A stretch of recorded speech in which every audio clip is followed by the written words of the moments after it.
DrChrimmyShow.com. Can I play with madness? Welcome to Dr. Grimmy's Old Time Medicine Show and Conversation Extravaganza. Step right up, ladies and gentlemen, and any others. If you have something that ails you, a problem, a challenge, a struggle, we have the cure. Are you bored, disdainful, thoughtful, maudlin, frustrated, or constipated? We have the cure that you have been waiting for. Myself, world-famous Dr. Grimmy, and my faithful and erstwhile assistant, Jake the Snake Garn, Cosmic Serpent, master of hidden wisdom, and owner of copious amounts of inner light. We will teach you, you will learn, and you will be happy. And so, my fine ladies and gentlemen, and others, please step right up. All you have to do is listen. We will sell you the right snake oil. It will cure what ails you, and if nothing ails you, it'll cure that too. We will teach you the secrets of the ages and the esotericness of esoteric. So enter with us now into the inner circle of sacred wisdom. Here you will find what you're looking for.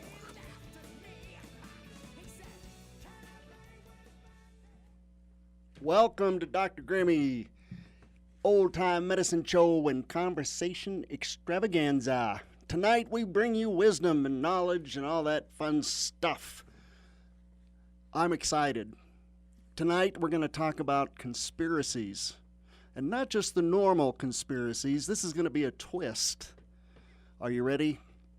We're going to talk about conspiracies that turned out to be true. Real conspiracies with real villains.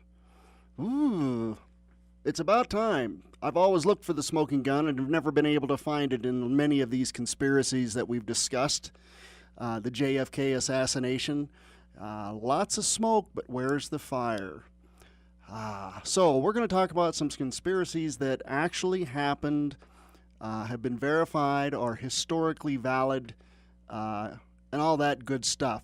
So join in the conversation. We could be reached at 801-254-1640. It's an easy number to remember. It's the same number as our frequency on the AM dial, AM 1640. I'm here every Saturday, 8 to 10.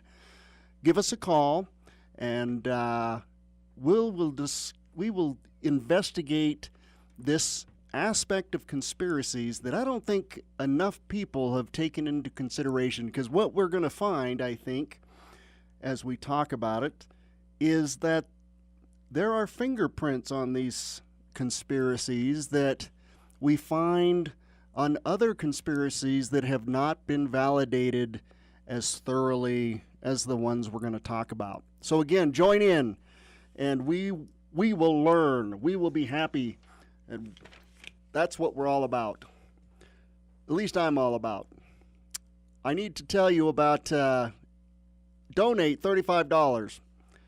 Every $35 donation allows K-Talk to provide a $70 tree to a family in need.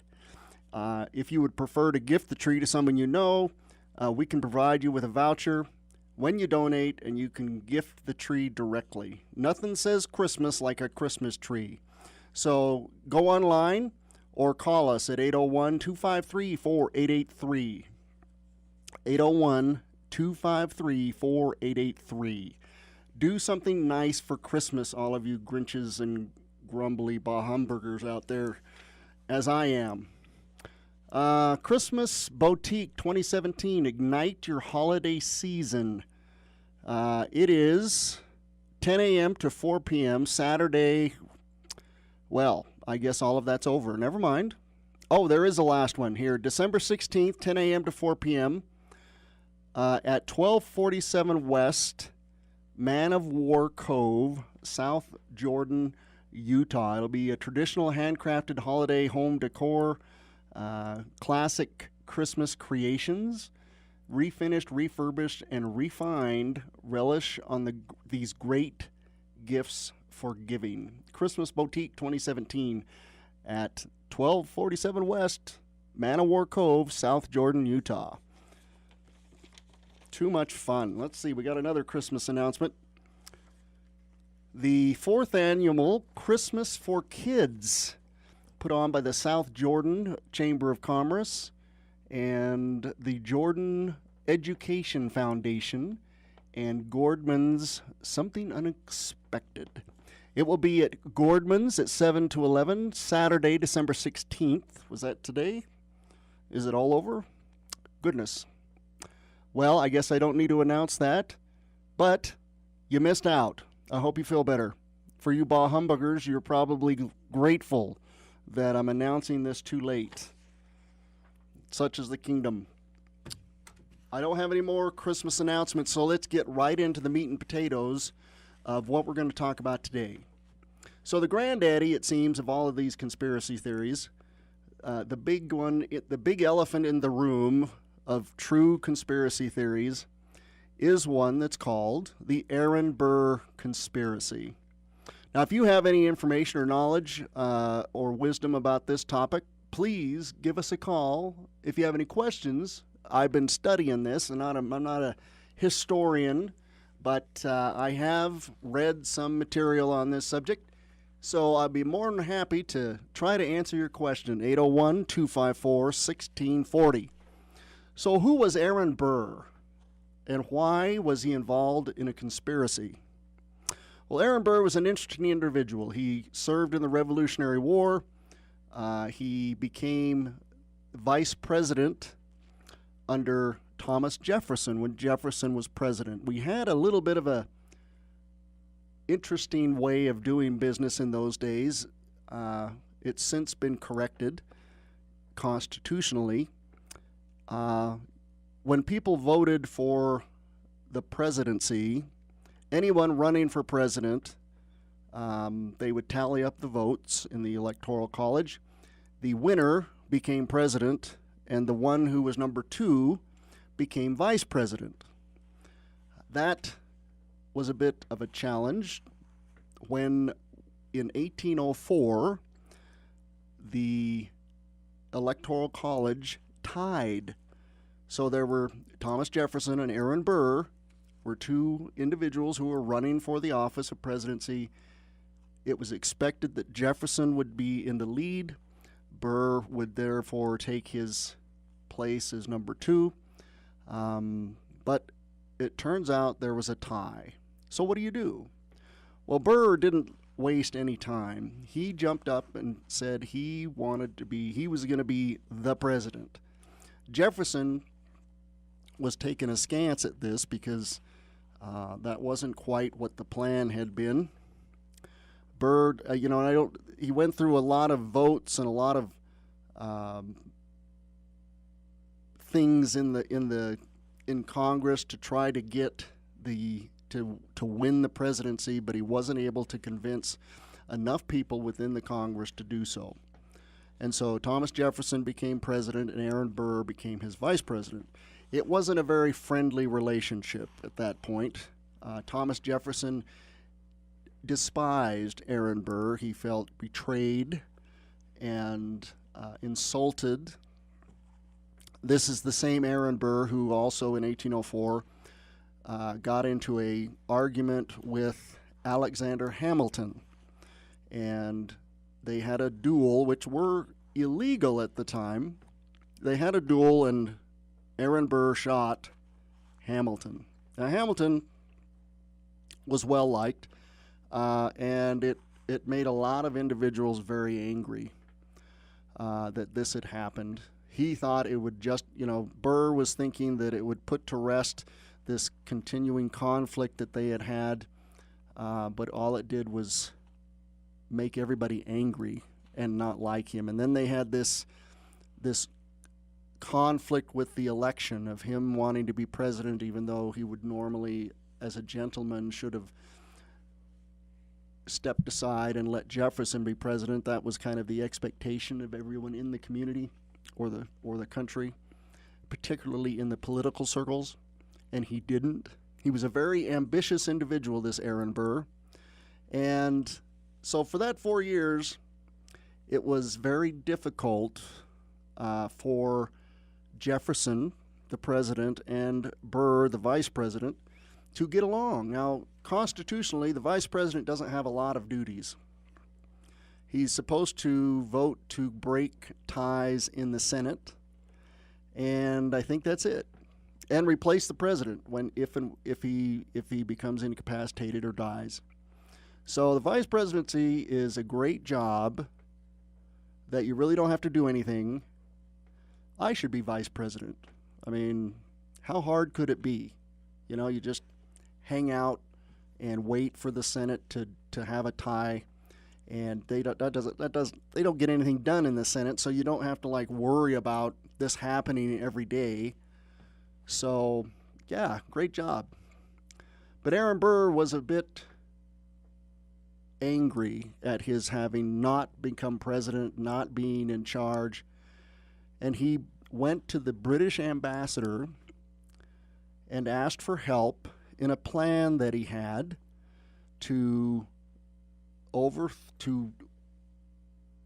his plan was to overthrow the government within the Western Territories. Remember, we had just purchased, the Louisiana Purchase had just happened, and had become territory of the United States. There were no states within that territory. It was as a territory, it had a governor.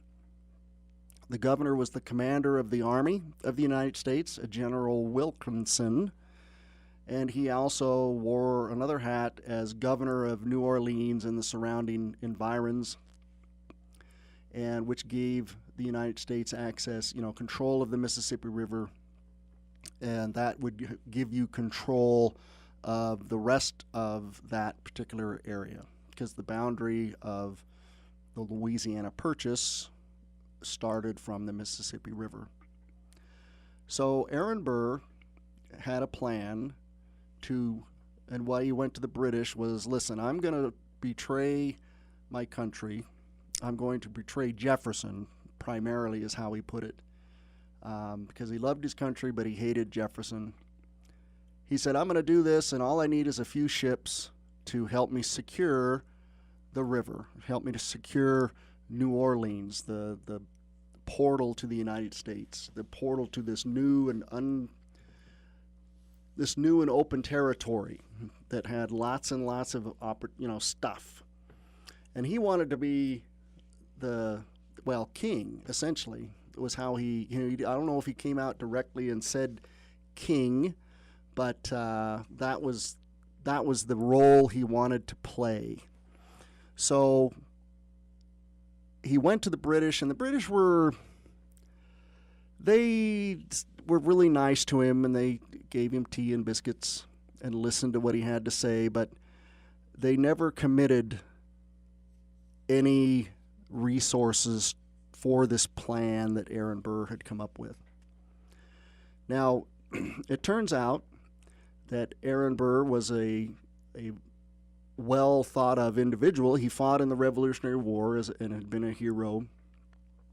His best buddy from the Revolutionary War days was General Wilkinson, the individual who was the current commander of the U.S. armies and the governor of New Orleans, just the place that Aaron Burr needed to have control of for his plan to work.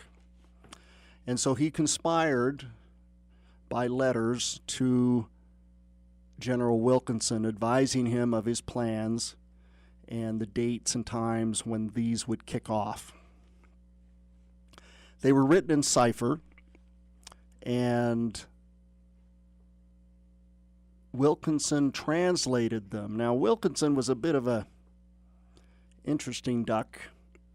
He translated the letters from the cipher, but instead of writing them down exactly as Aaron Burr had written them, he essentially made Aaron Burr look like the bad guy and made it that he wasn't involved, that he was not a part of this conspiracy, when in reality, he was up to his eyeballs. So we're going to continue to talk about this actual conspiracy after the break. Remember, give us a call, 801-254-1640.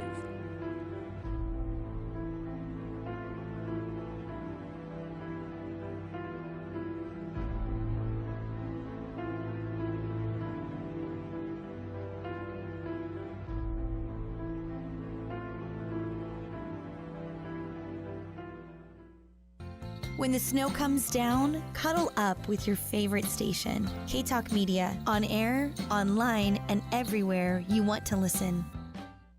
In this time of caring and giving, K-Talk Media wants your help to provide Christmas trees for those in need. Brighten a family's holiday by going to ktalkmedia.com and click on Donate or call 801-253-4883. Every $35 donation allows K-Talk to provide a $70 tree to a family in need. If you would prefer to gift the tree to someone you know that has a need, we can provide you with a voucher when you donate, and you can gift the tree directly. Nothing says Christmas like a Christmas tree. Visit ktalkmedia.com or call 801-253-4883. That's 801-253-4883. Donate a tree and brighten someone's holiday.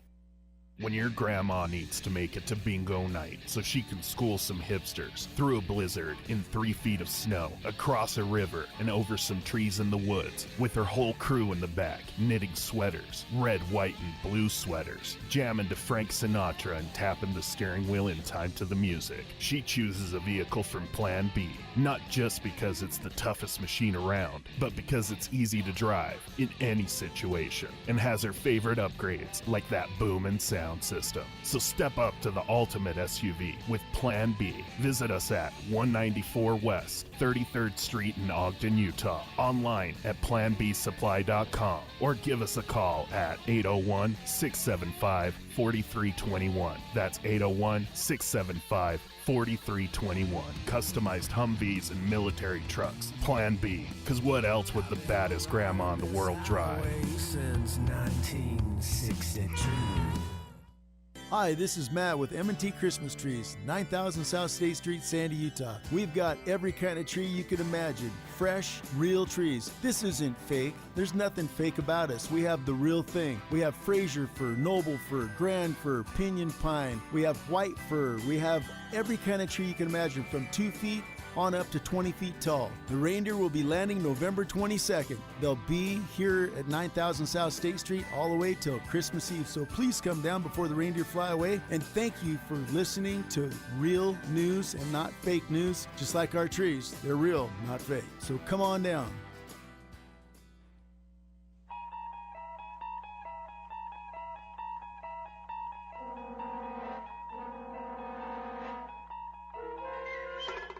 You're traveling through another dimension. A dimension not only of sight and sound, but of mind. A journey into a wondrous land whose boundaries are that of imagination. Your next stop, the Twilight Zone. Welcome back. We were in the middle of talking about conspiracies that actually happened. And the one that we're talking about right now is the Aaron Burr conspiracy. Aaron Burr was Jefferson's vice president, and the first term, he basically insulted Jefferson. Apparently there was a tie in the Electoral College. At those days, prior to a constitutional convention fix, not a convention, but an amendment, the person with the most votes became president, and the second runner-up became vice president.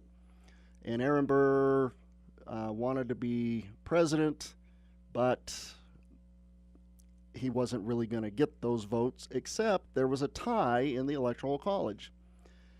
And he jumped up and demanded the opportunity to be president since there was a tie.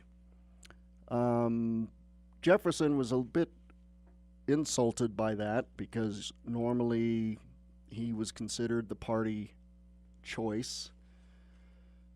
So they were very angry. That first term, they didn't speak to each other. And during that first term, while he was vice president, Aaron Burr made contact with the British to try to come up with support for his plan to seize the western territories of the United States, at least a portion, depending on who you talk to, of the western United States.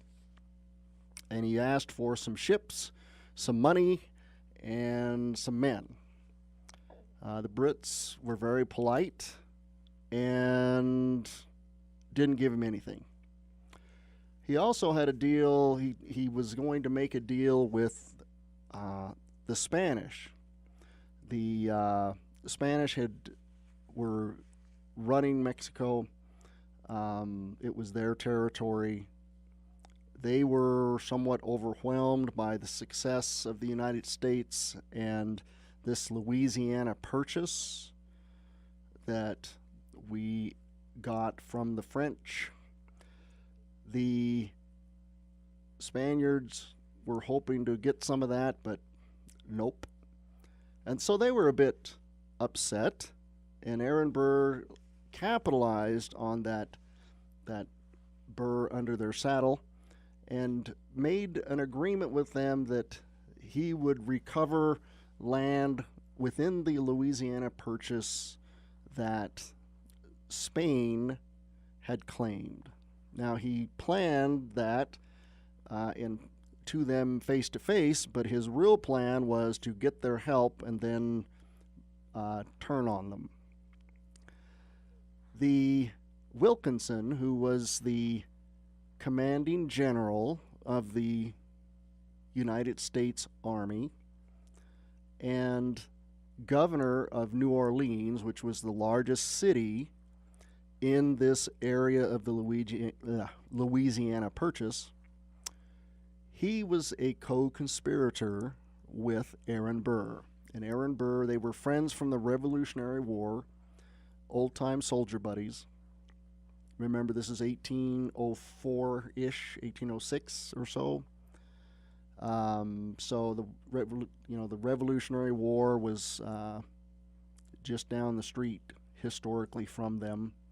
Lots of Revolutionary War veterans running around.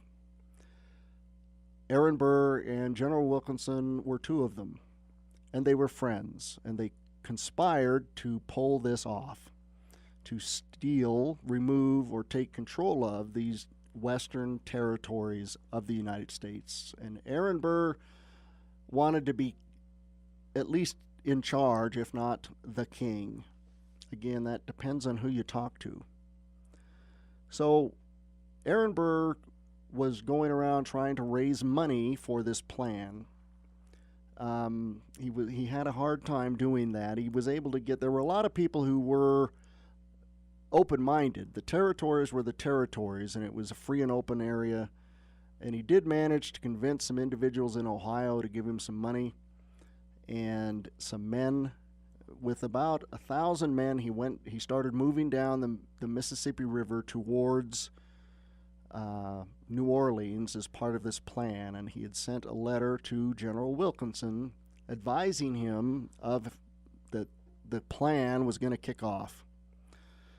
So basically, Wilkinson was somewhat in a bind because Wilkinson was a paid lackey of the Spanish. He was a spy for all intents and purposes. He received money from the Spanish and gave them information on the United States military as the commanding general. And he had also promised the Spaniards that he would assist them in recovering property that the United States had ended up with the purchase of the Louisiana Territory. And so he owed them. He owed Aaron Burr the idea that you need to be in a certain place at a certain time and provide a number of men to assist me. And he was also beholden to his country. The Spaniards were very chomping at the bit. They were ready to invade the United States at that particular point and re-seize the territories that they believed were theirs.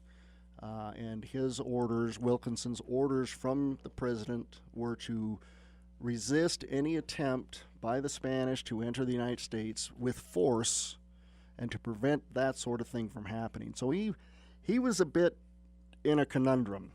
You know, who do I pay first? So he got out of that in a kind of sneaky way. The letters between Burr and Wilkinson were written in cipher. And when Wilkinson translated the cipher to actual English, he wrote the letters in a way that painted him in a good light and Burr in a bad light. And he finally sent a copy of the letter, well, the copy that he had made of the letter that Burr had sent him to initiate this plan, and to Jefferson, which raised some eyebrows. Jefferson was very concerned because he understood Aaron Burr and how he thought. He had also received a letter from Andrew Jackson, who was involved in the New Orleans area. He was not famous yet from his heroic efforts during the War of 1812, but he was a trusted individual, and so he was able to, through his contacts, kind of deduce what Aaron Burr was putting together, and sent a letter to Jefferson explaining what he knew and how he knew it, and what he thought that that knowledge portended for the country. And it was very similar to he was able to deduce the plans of Aaron Burr with just bits and pieces of information. So finally, Jefferson, fed up with all of these reports, ordered Aaron Burr to be arrested. And as he was coming down the Mississippi with his small band, it turned out to be 500 or so people, he was arrested and transported to Virginia. He escaped once and was recaptured, but he ended up in Virginia, where he stood trial. Now, he was charged, and Jefferson wanted his head on a platter. He was charged with the worst possible indictment that Jefferson could come up with, which was treason, and some high misdemeanors about taking active violence against the United States. It's interesting that the judge in the case was John Marshall. Marshall was a very wise and keen understander of law, and a constitutionalist. He understood that if the country was going to work, it had to work on the basis of law, and the law was founded upon the dictates of the Constitution. So Aaron Burr was charged. One of the high misdemeanors were dropped because the witnesses didn't come forth. And so he primarily stood trial for treason. Now, the Constitution has a definition of treason in Article 3, and it's a very narrow definition. I think the founders intended the idea of treason to be very narrow. During the time when we were colonies of the British, you could argue that we were occupied by the British. Treason, there were all kinds of treasons against the king. Just saying bad words against the king could be an act of treason, and you could get the death penalty. And so there were so many different flavors of treason in British law that when they were writing the Constitution, and it was kind of used in a way that we see used today, you're a terrorist, where they paint this broad brush and it covers all the truth, if you will. So the idea of, you're committing treason, was a charge that was used very indiscriminately against the colonists. And so when they were writing, when the Constitution was being written and argued about, this idea of how treason should be defined, they wanted it understood that treason was a very narrow thing. It could not be used. This idea of treason could not be used with such a broad brush as it had been used against them by the British. So, what is the definition of treason in the Constitution?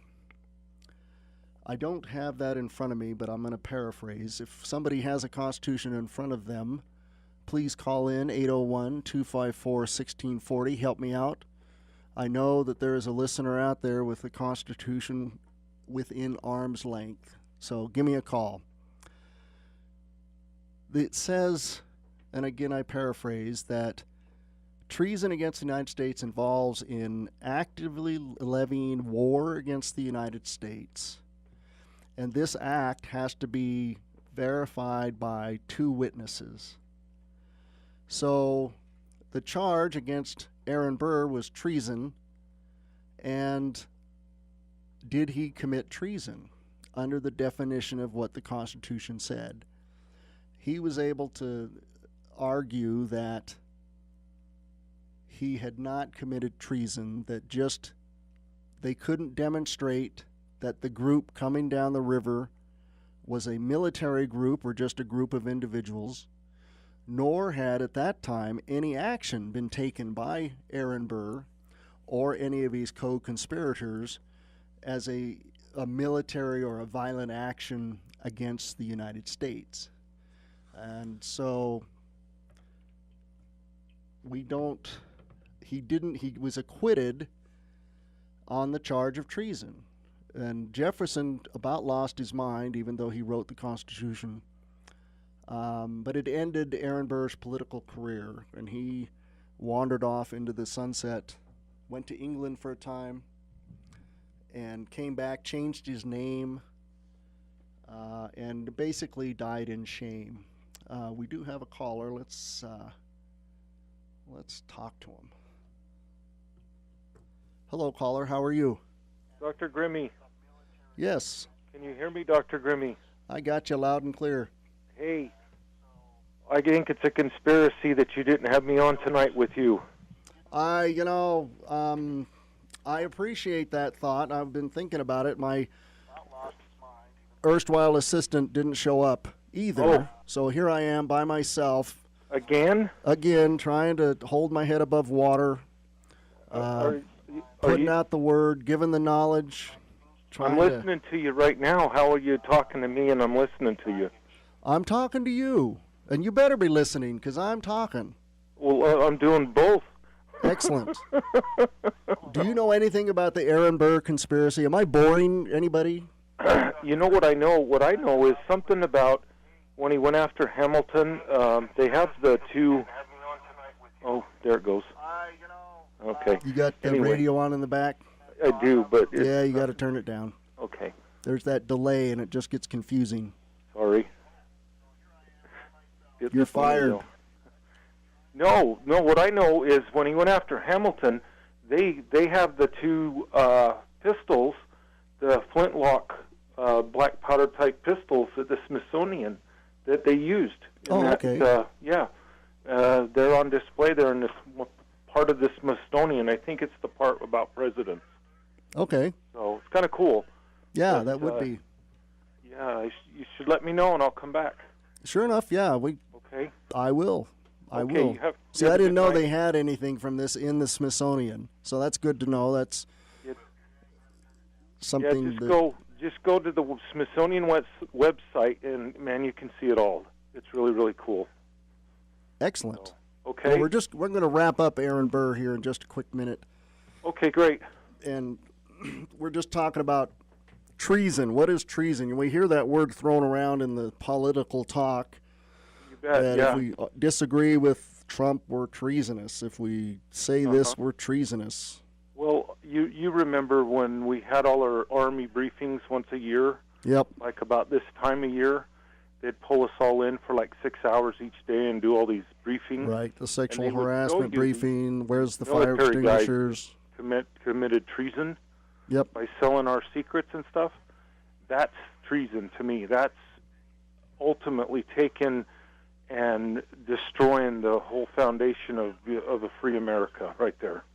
For sex, for money, for popularity, all that kind of thing. Oh, well, wait a minute. So you're saying I could have traded secrets for sex and money? Well, not you, because you don't have anything either way.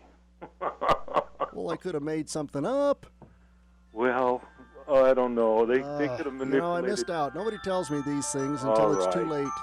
See you later. Hey, all right, man. Thank you for calling. Good night. Hey, we're on a break. We're going to come back. Dr. We'll go to the Grimmy. next conspiracy. We kind of had to beat Aaron Burr to death because it's a big one. But on the other side.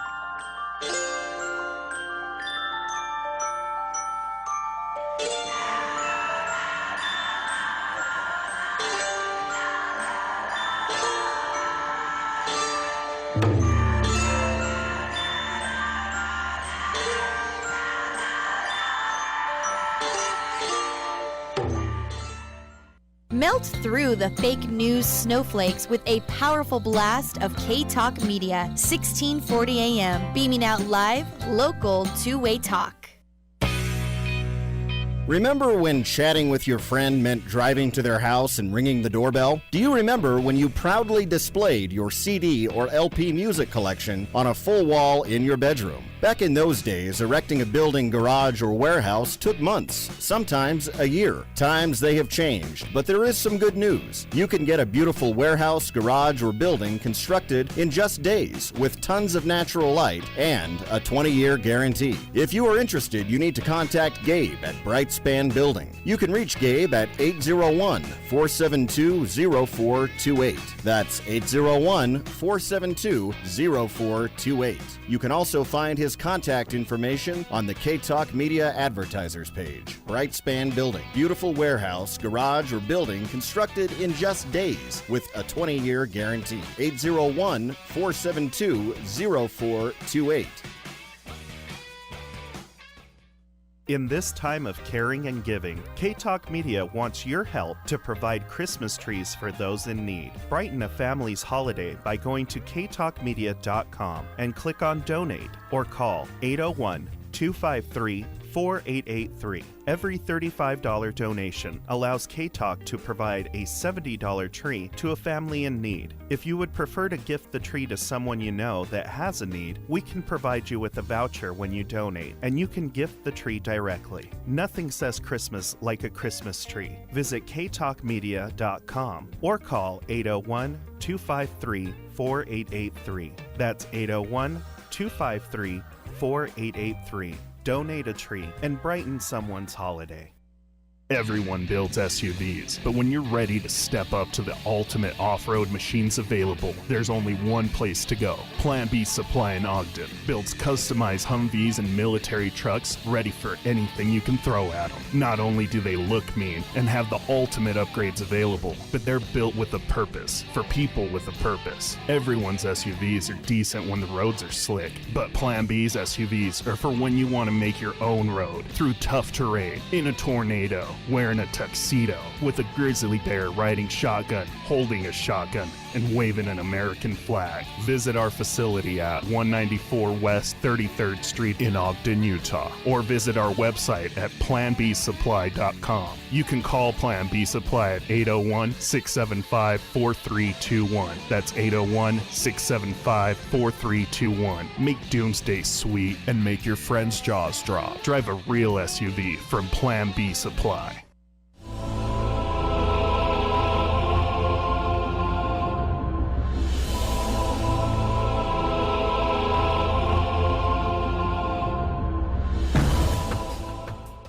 Welcome back. We're on the other side of the break. We're going to keep going down the list of these conspiracies that were actually true conspiracies. We talked about the Aaron Burr conspiracy, a big one that could have changed the course of history had Aaron Burr been able to pull it off.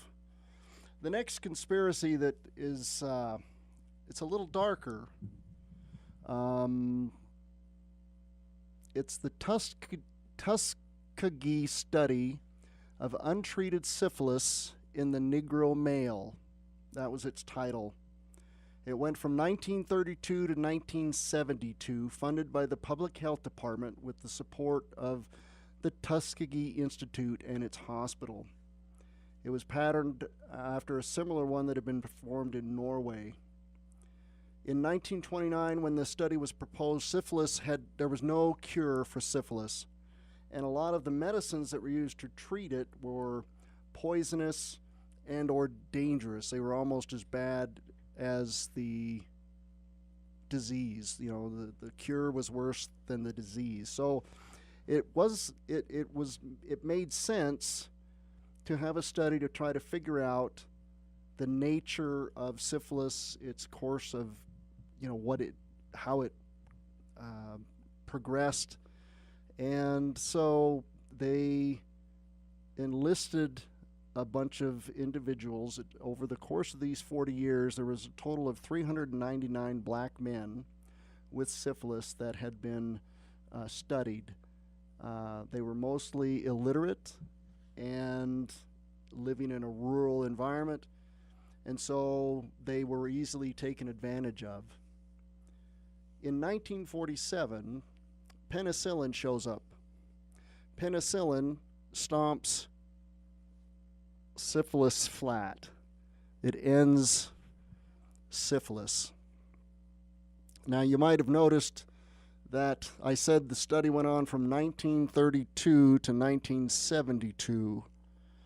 So from 1947, when the United States Public Health Department absolutely understood that there was a cure for syphilis, they continued the research without communicating to the participants that there was a cure available. And because they were rural and illiterate, they were able to pull that off. That is, by definition, a conspiracy. It wasn't until 1972 that a investigative reporter, well, not even a reporter, an individual who was a researcher, disease, discovered this going on and was so horrified that he gave all of this paperwork to the New York Times and the Washington Post to get the word out what was going on, and the study was stopped. So it wasn't out of the goodness of their heart that the U.S. Health Department, the Public Health Department, stopped doing this horrible Nazi-like experimentation on poor people. It was because they got caught, and somebody told the truth, a whistleblower, if you will. I said that there were fingerprints on these conspiracies we're going to talk about that match other conspiracies that we've talked about in the past, that we don't have a smoking gun. We don't have an actual, this is what happened and this is who did it information, as we do from, like I've said, the Aaron Burr conspiracy and this one. We know pretty much because the information was made public. Secrecy seems to be the founding thread of evil. If you want to find evil, look where they keep secrets, because that's where you're most likely to find it. I don't know necessarily why that is. I understand there's a reason to keep secrets from being in the military, but I also know that the government and the powers that be will keep secrets for their own ends and their own purposes, to protect themselves, to acquire power, all of the base motives that individuals have. I don't know why a doctor wouldn't be, if you have a cure for a disease, why it would take 40 years to figure out what the progression of a disease is. I would assume that at a certain point they would know what they wanted to know and they could stop. But that didn't seem to be the case here. And it has those fingerprints of conspiracy, of secrecy. And that seems to be the smoke that rises more than anything else. As we see the secrecy, like in the JFK narrative. You always bump up against the idea of people keeping secrets, of not telling the whole story, not telling the whole truth, and that is a common thread throughout that issue. And we're going to bump into that idea again and again in this review of these conspiracies that turned out to be true. Another conspiracy that is actually an actual conspiracy, and you're going to see this as a very common idea. General Motors, the Michelin Tire Company, Phillips Petroleum, and who was the other? Oh, Firestone Tire Company. Standard Oil. Standard Oil was Rockefeller's baby, and he did not like competition. He did not like anybody. He went to great lengths to smash his opponents. So you can understand seeing Standard Oil, and they got together and decided that they were going to end the competition of these electric streetcars. Salt Lake has a history of electric streetcars, and it died based on this conspiracy. We have a caller. Let's see what they have to say. Welcome, caller. You're on the air. Dr. Grimmy, it's Yes. Big D. Big D back. Big D's back to you. Oh, hey, what's up? Hey, I wanted to know if you understood conspiracies, why the ward won't let me come back to all-you-can-eat spaghetti night. There's a conspiracy to it. Well, I would They expect. won't let me back. Well, the reality is you eat all the spaghetti, Oh, and there's nothing left okay. for the children. And that's it's all about the children. It's all about the children. I also have another question real fast, if that's okay, Dr. Yeah, Grimmy. go. Every time I turn the switch on in the kitchen, I get a growling sound from my sink. Is there an animal in there? Sure. It's weird. It's just, brrr. I'm Every guessing time I that turn the there's an light animal. switch on. As a doctor, Uh-huh. I will tell you that it sounds like you have an animal. Okay, so I should call a exterminator. I would call Channel 2 or one of those and it'd say How you've about- got an animal how about- caught in your sink. Do you think Gephardt would help me? He just might. I Okay. hadn't thought of that, but you're absolutely right. Thank you, Dr. Grimmy. You have a Merry Christmas and a Happy New Year. All right. Okay, you too. Thank you. All Good right. night. See you. Bye. Well, that little light note. We're talking about, the conspiracies are dark and dreary. I hope, I don't want to get too heavy and make everybody feel bad. Yes, I do. Bah humbug. Let's keep going. The reason they don't have any streetcars is that these four companies work together to smash and destroy the streetcar, I don't know what you'd call it, the industry? They formed a company called the National City Lines, so they pretended to be a company that was involved in streetcars. And throughout the 40s and 50s, they traveled all over the country buying up more than 100 electric interurban systems in 45 American cities. And then they junked them. They just stopped doing it. So, oops, guess what? If you don't have streetcars, guess what you got to do? You got to drive cars. So that's just what they ended up doing. They turned around and talked the cities into buying buses. Guess what buses need? They need gasoline, Phillips Petroleum and Standard Oil. They need tires, Firestone. And what was the other company that Phillips Petroleum, General Motors, and they need engines. And they need to be, you got to buy your buses from somebody. Why not General Motors? So basically, they destroyed the competition to cars and the economic things that were involved in cars. Tires, gasoline, motors. And it was just a terrible thing to have happen. I mean, you look at San Francisco, who didn't have their trolley cars destroyed or undermined by this conspiracy. And it's a beautiful thing. It's a great. We have this light rail, which is essentially very similar to trolleys, but they are ugly and aren't nearly as interesting. And I won't go into I won't talk politically about UTA, how you can't get anywhere with any sense of time for a decent price, but that's just me. But it gets better. We talk about how the big guys get away. Well, Standard Oil and General Motors, they essentially got charged under the Sherman Antitrust Act, which says you can't do that sort of thing.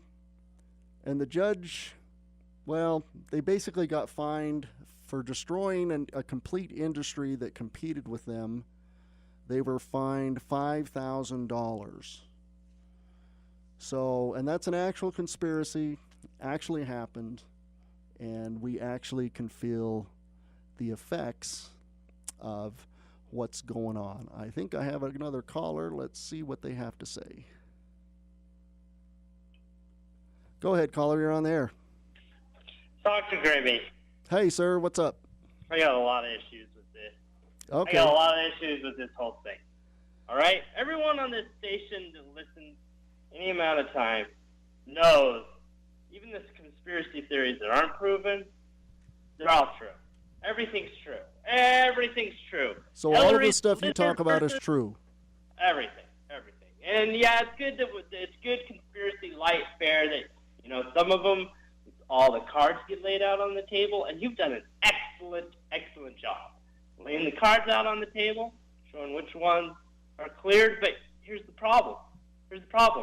With all of these stories is I want a conspiracy theory that's proven, that's known, where we find some ever-loving justice.